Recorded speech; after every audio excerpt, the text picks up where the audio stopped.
this is our scroll saw. It's actually one of 3 that we have, right? So there's the 2 here, and I don't know, some of you may have noticed there's an identical one on the other side of that drill press.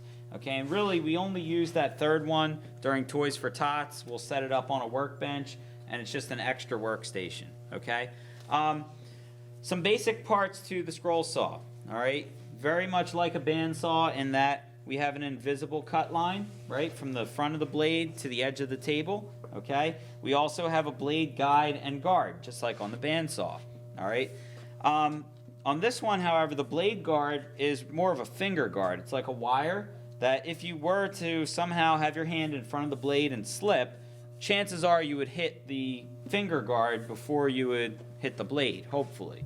The adjustment is simply by loosening this handle and raising and lowering the blade guard, okay? Now, this saw goes up and down, all right? If you remember yesterday, the bandsaw goes which direction only?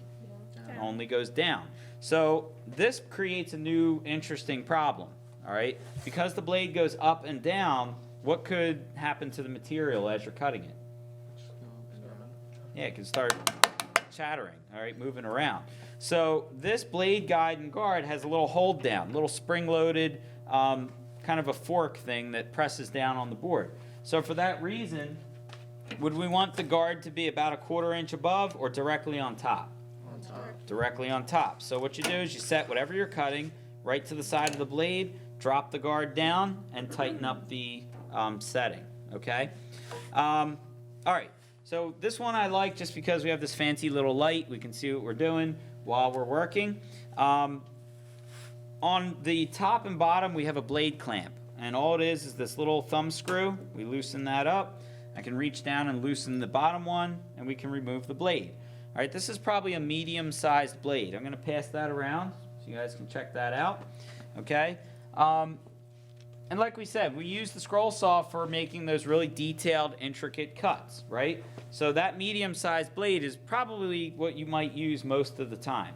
We do have these larger blades, okay, which are meant for a little more heavy cutting. But do you guys think if we had like a big piece of plywood that we wanted to rip cut, would this be a good machine to use? No. All right, this is meant for those really detailed, small type of projects. I'm going to pass this blade around. Just be careful, it's sharp. So that's, you know, a bigger blade, okay? And when you get into projects like the Beatles picture I passed around, or fretwork, which is something like this, I'm going to pass this around. This is just like a miniature model of a building with a clock tower. Very, very cool project. So if you're interested in doing something like that to start out, that's great. Something like that in that picture would probably take all school year. But you could also do something a little more basic, a little bit more simple, that still has a lot of that fine detail, all right?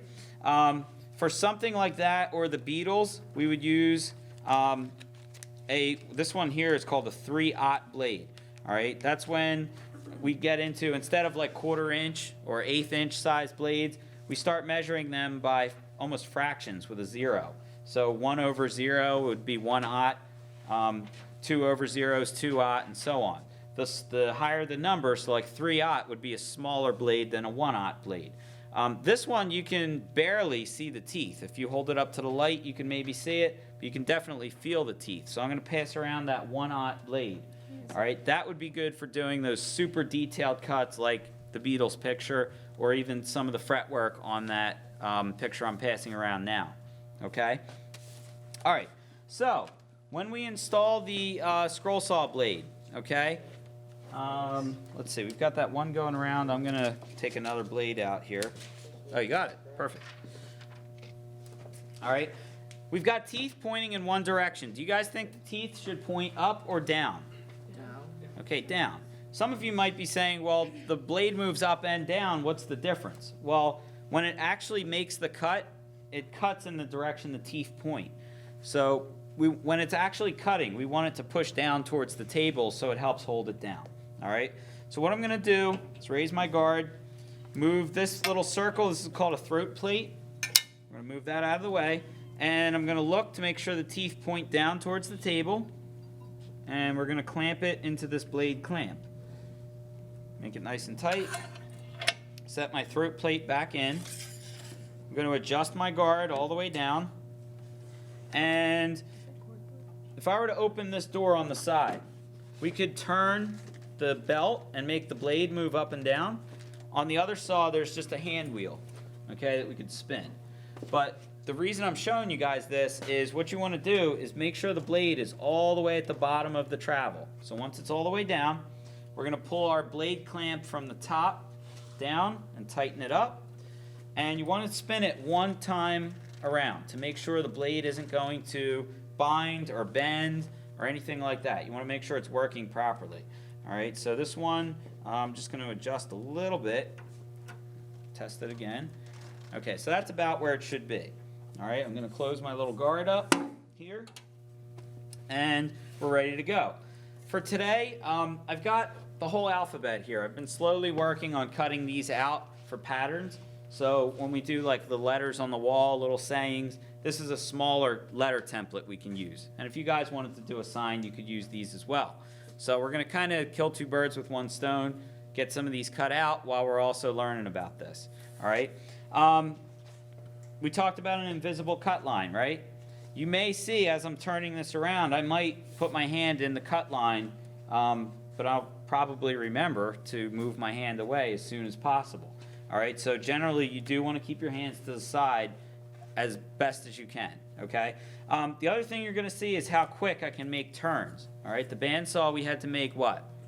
Relief cuts. We had to go slowly. We have a small blade in here that can turn almost a perfect 90-degree angle, just like that, okay?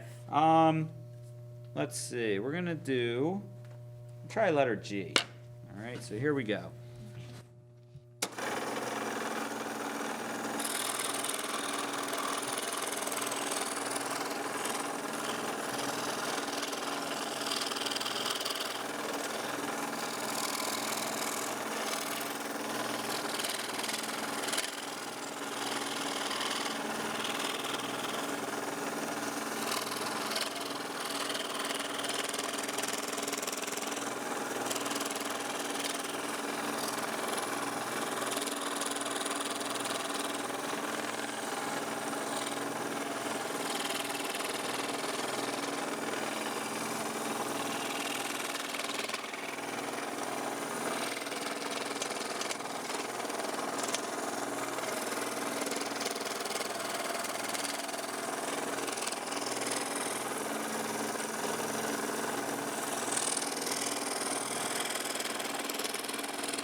Okay, so just like yesterday, did I cut on the line, outside the line, or inside the line?